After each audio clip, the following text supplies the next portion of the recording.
Alright, so this is basically a diagram which I showed you about showing about the brain. This is the brain divided into its three parts as discussed already. Forebrain, midbrain and hindbrain.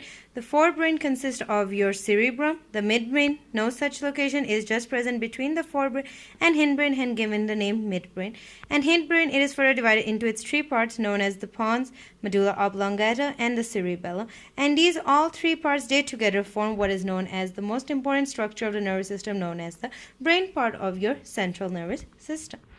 Alright, now here we're going to discuss with our cranial nerve. This is the nerve. This has been shown with blue as I didn't have a yellow marker. So this blue one is the nerve, cranial nerve.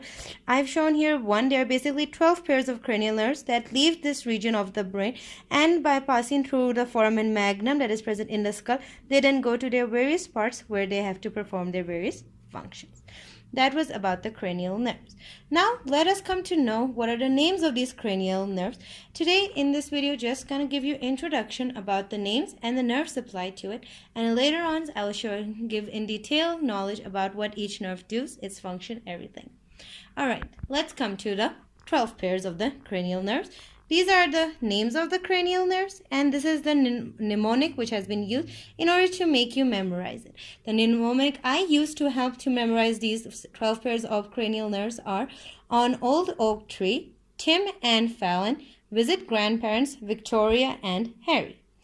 I use on, the O of on for our olfactory nerve, cranial nerve, the O of the old for the optic cranial nerve, the O from the oak for the oculomotor, that is the third cranial nerve, the T from tree for the fourth cranial nerve, that is the trochlear, T of Tim for the fifth cranial nerve, the trigeminal, A for the sixth cranial nerve, that is known as the abducen, F for the seventh cranial nerve, that is the facial, V for the eighth cranial nerve, that is the vestibulocochlear, and grandparents G for the ninth, and that is the glossopharyngeal, V for the 10th cranial nerve, known as the vagus nerve, A for the 11th pair of the cranial nerve, known as accessory, and H for the 12th pair of cranial nerve, known as the hypoglossal. So I hope this mnemonic will help you understand and memorize the 12 pairs of cranial nerves. And later I'm going to tell you about the functions of each of these 12 pairs of the cranial nerve. Now coming to your functions, that which motor supply, which is sensory in action, which are motor, and which are both motor and sensory. So let's come to here. The mnemonic used for that is basically, some says money matter, but my brother says big brain matters most. Here S is denoting sensory, M for your motor, and B for your both contain sensory and motor. And a mnemonic I have written in the order of the 12 pairs of cranial nerve.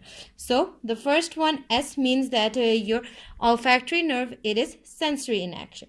Then the second, that is your optic, that this has indicates that it is also sensory. So we can say the first and second cranial nerve indicating the optic and the olfactory one, they both are sensory in action.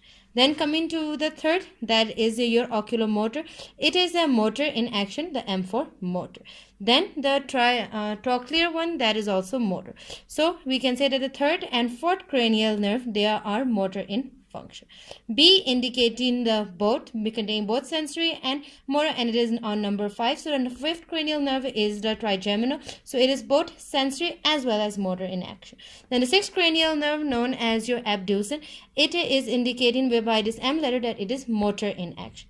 Then you have the seventh cranial nerve, that is your facial nerve, B, indicating it is both sensory and motor in action.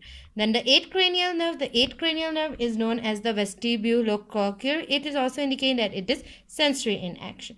Then you have the 9, that is the glossopharyngeal, and the 10, that is the vagus. They are both sensory and motor in action. They are basically both.